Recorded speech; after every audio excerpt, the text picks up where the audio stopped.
Hey guys, welcome back to Cadence RC. Hey, wanted to get a chance to maybe share a little bit of just some basic setup tips and things to kind of approach when we're setting up the new Losi 22S.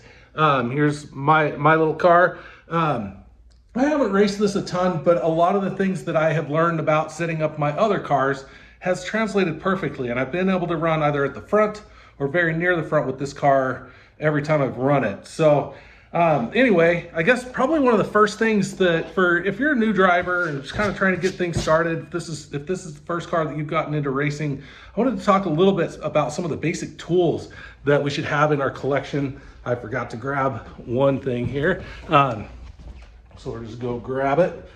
You guys can see a little bit more of my little set here. Anyway, so the first thing that I think we all need to make sure that we have in our collection is a decent set of tools. I run this little Traxxas set. These are I think these are $30, and this comes with little screwdriver handle, all these bits. You got all your basic bits that you would normally use, your hexes, your wheel wrench. It's got your turnbuckle wrenches, comes with a couple flat ones. Kind of nice to have some different options for that. So I actually have another one from another set that I keep in this box. These are all adjustable, so you can adjust the length of how far your tool fits inside of. I'm just gonna insert this really fast and you guys can see. Okay, so these are adjustable, so you can adjust the length of this almost infinitely within it, which is really handy for reaching into things, especially like reaching into screws that are far away. My slash is a perfect example. I need to have that bit extended all the way out for a lot of things that I'm adjusting on that car. Another thing that's really important to have is a decent set of calipers. I run this little rubber band on here because they might actually turn on automatically when you move them. And so to keep them from turning on while I'm driving, while they're in my box, I keep that on to keep them from just turning on automatically. I actually also have it as far as my normal tools that I use all the time. This is just another turnbuckle wrench, but just a nicer one. This is a TLR turnbuckle wrench. It's much thicker, so it's a lot easier to hit the turnbuckle with this one. And then you're gonna need a camber tool. You also need a straight edge. I forgot to bring something with me to be able to show you what I use for my straight edge to find my toe angles. But this is so your camber tool, you can go to your hobby shop and get a camber tool. This is actually this is what's actually called an angle finder. You find this is from Harbor Freight. These are $3.99 at Harbor Freight. So depending on what your budget's like, this can save you a ton of money. Those calipers that I was showing you, I think they cost me, I think I paid $8 for these. So pretty inexpensive. They do like to eat batteries. I actually bought some batteries at a thrift store for $2. I bought like 16 of them for like $2. So the batteries can be pretty inexpensive. They just take little coin batteries like what would be in a hearing aid. So they're a pretty common battery. Anyway, back to the story here. So the first thing when we're setting up this Losi, one of the things that I have discovered, I think we've all discovered, is that the shocks do have a tendency to leak right from the factory. When they're in transit, they get turned upside down a lot. You can actually see this one is leaking a little bit currently, so I need to redo it and check it. This one, I don't think it is leaked. Anyway, so that's the first thing you're going to want to check. I run, I don't know what goes in these things normally. I've been just topping it off with 35. And then the other thing that we need to do on these cars as a preventative measure is the differential in these. They for whatever reason, they forgot to put Loctite on a lot of them when they shipped them. So there's not Loctite on, and so you got to run in. It takes about an hour to tear into the back of the car. It's not hard to do. You do have a couple of different length screws, so you do definitely want to track things as you pull things apart. But yeah, it's probably super important to go ahead and do that with the Losi. And then so once we've got the car kind of prepped and ready to take to the track, I think the best thing to do is to get out and actually make some laps and see where your car needs to be. Obviously, I can't know your track and your conditions, but so it's good to get out and make some laps. The thing that I found at our track is the factory settings. Well, I think it comes out of the box great, but it's really, I think, set up for a soft track. And the tracks and what I know and can give you advice on are going to be high grip tracks. And I did find that I needed to stiffen up the suspension a fair amount. So what I found is on here, so the rear position of the shock and the upper comes in this outer hole. I went ahead and moved it to the inner hole. I did that on both sides. The lower one was already in the outside hole, and I actually matched it up in the front. I do think I had to move the upper on that one as well. So what that's going to do, just to kind of give you guys the basics on that, the shocks are going to be, so I changed it from a more vertical position to this, more slanted position. And what that's going to do is it's going to mechanically stiffen the spring without actually needing a stiffer spring. So I effectively made my suspension stiffer just by making this angle steeper, not steeper, shallower, right? So that's one little thing that you can do on these cars to find a little bit of grip, and then get out and spin some laps. What I actually have kind of been doing with these cars, kind of learning some other things as I've gone.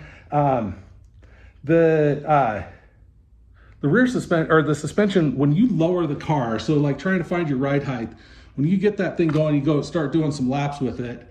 You're gonna experience some body roll, and if that body roll goes to the point that your suspension bottoms out, you're gonna flip. So little trick, an important trick, is that if you're rolling, one of the bigger culprits of an actual roll is actually having your car set too low, and as far as your suspension, and so that's going to be important. And obviously those things are going to vary. The height that you set the car are going to vary depending on the type of track that you're running. So right now at our track, we had a very long corner with a really big track, and normally we have a pretty small track, and so my setups for those are different, and so I'm approaching it differently. So on the big track, I ran the car hard, found that point where it was going to roll, and then I raised it up actually a couple of millimeters. I always do it I always measure at the collar so that I can take measurements. You can also obviously measure your ride height, and generally I start with the car pretty level as far as the ride height of the car, and then work from there. But yeah, I set that ride height, and then I found that point where it rolled, and then I brought it up enough to keep it from wanting to roll, and gave myself enough extra play in that if I have to make a sudden change, if I've got somebody crashed in front of me or something, that I can make those changes without just rolling instantly. So that's kind of a little trick as far as setting your ride height. However, if you're running a really sharp corner, you're actually going to want to approach that corner a little bit differently. And then I should mention, I did find, like on our track, I was finding that I had a lot of front end dive, and so the front end was wanting to bottom out, so I actually raised the front end slightly. And then something that I do, I should mention before I move on to anything else, I run the inside of the car lower than the outside, and I pretty much do that all the time with all of my oval cars. That way I can run more level setups as far as the car is concerned, the way the characteristics of the car are going to drive. I lower that side that doesn't need as much suspension, so I can get the car down without making as much of a change to how the drivetrain interacts. But the thing that you're going to find if you're running, so like I say, our track really long corner. So I run for this track. I was running, I don't know if you'll be able to really tell, but I'm running like 5 degrees of toe out on this car. If I was running on a shorter corner, I'm actually going to change that, and I'm actually going to raise the ride height in the back of the car. I'm going to get these arms as level as possible, because by making the arms really level, it actually reduces the amount that it's going to want to roll. It mechanically reduces body roll, and so that's going to help help keep the car from rolling over as much on that short corner. You're going to be turning hard. And then I'm going to raise the back end higher than the front. And I know that seems counterintuitive, but what that's going to do is it's going to help it turn in really hard, because that's the part where the cars really struggle. And so making the car really resistant to roll by making those arms level, but then also raising the car. It seems counterintuitive on that sharp corner, but what you're actually going to do is mechanically make that car more apt to go into a slide rather than a roll. And so you're going to be able to run a faster corner ironically by raising the car. So a little kind of just setup tip as far as that. And once I kind of have an idea what I'm going to do with my ride height, I'm going to go ahead and set my cambers. Remember that when you're setting your camber, anytime you change the ride height of the car, and I can show you this really easily, when you change the height of the car, the camber, see how much camber, there's tons of camber, and I lift it all the way up and it's no camber, right? And so every time you make an adjustment on your camber, you're going to change or anytime you change your ride height, you're going to change your camber. So that's really important. Another thing to always make sure that you're doing, and I should have mentioned, and this is so important all the time, make all of your changes with whatever battery you prefer to use in that car in the car. Otherwise, your ride heights are all going to be wrong and your settings are going to be wrong. The other thing you're going to want to do is whenever you're making your adjustments on your front end, and I'll show you something really fast with that, you need your car to be on and your radio on so that you can have your front end set to 0.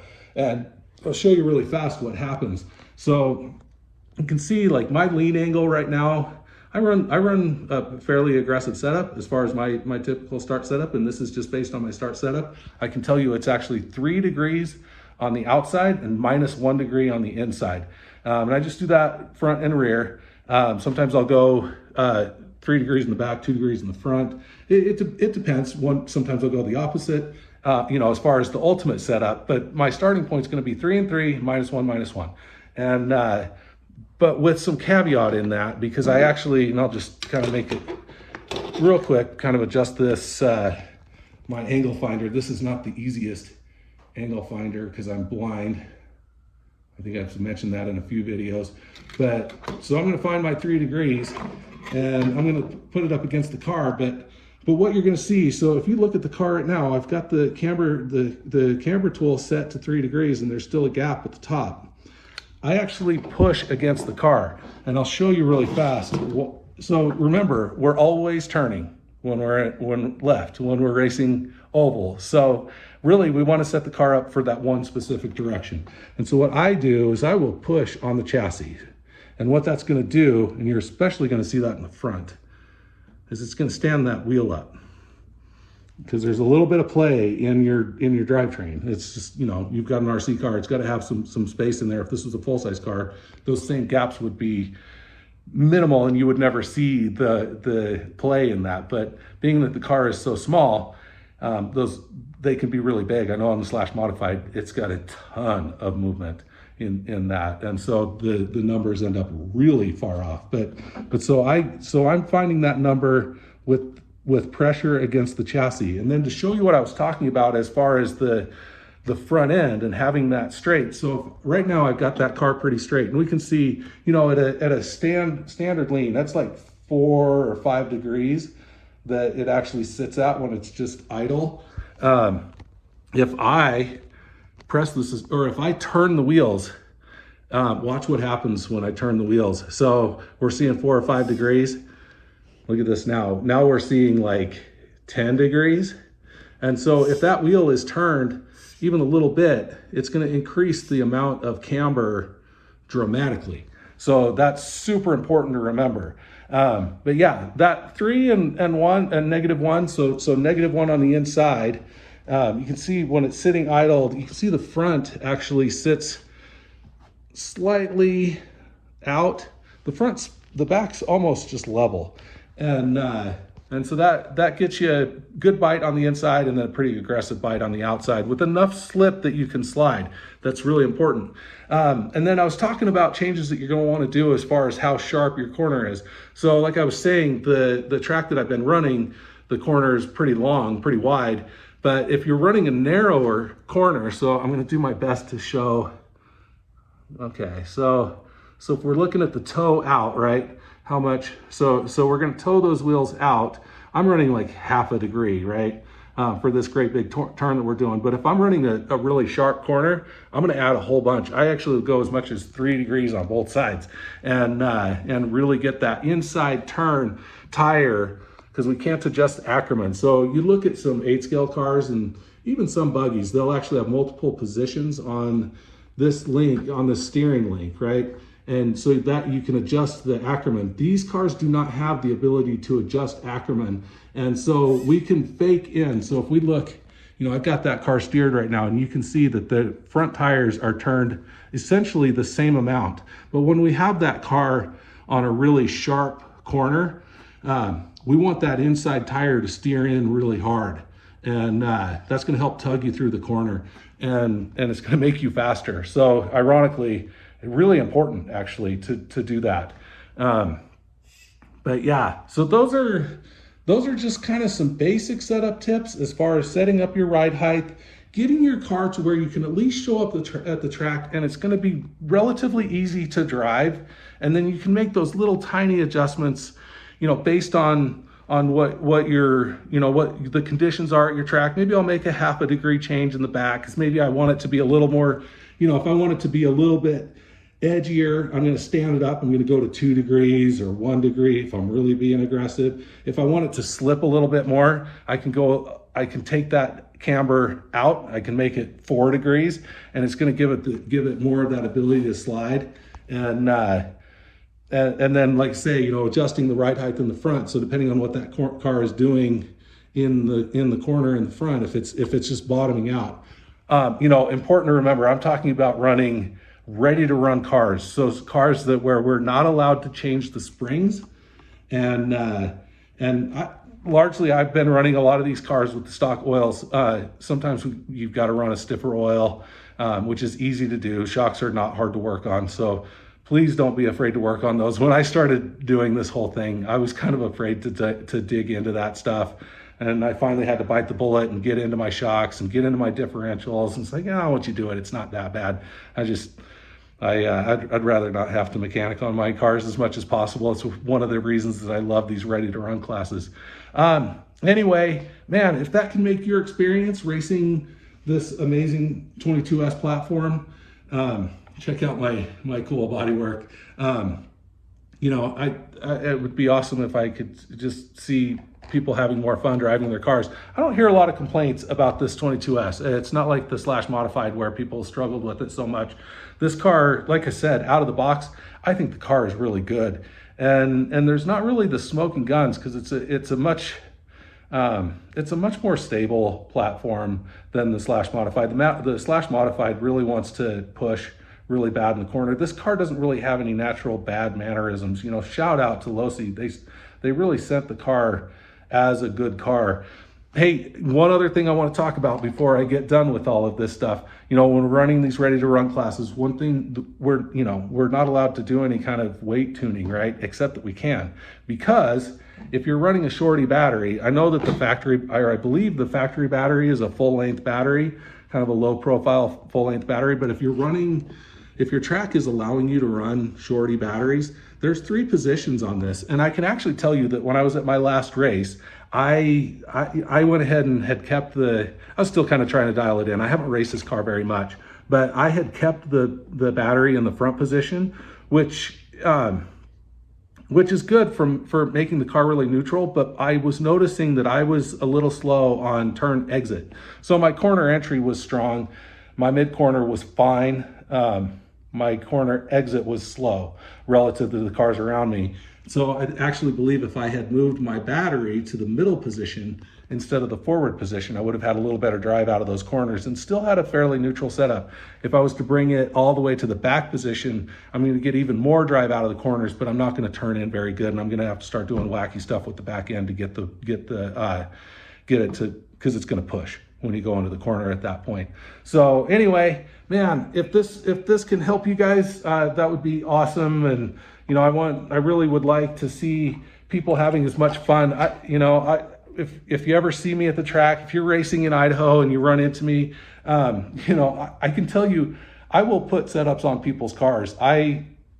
I don't care if I win a race. I do this because I think it's fun. I win a lot of races. When it comes to oval, I'm kind of a beast. When it comes to off-road, not a beast.